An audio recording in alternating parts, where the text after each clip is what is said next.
Hello everyone, welcome back to the Online Health Guide. In this tutorial, I'll walk you through the steps to stop being added to groups on Instagram.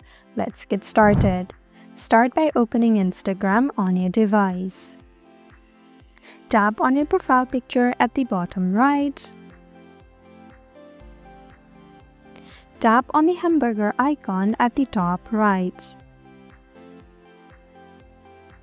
Scroll down to Messages and Story Replies. Tap on Message Requests. Tap on Who can add you to group chats at the bottom.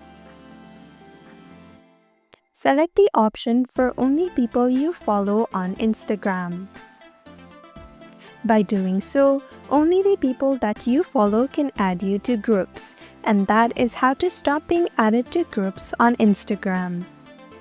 Thank you for watching Online Help Guide. Hope this video was helpful. If it was, then hit the like button and comment down if you have any questions or feedback. Also, if you're new to our channel, subscribe and hit the bell icon so that you don't miss our upcoming videos.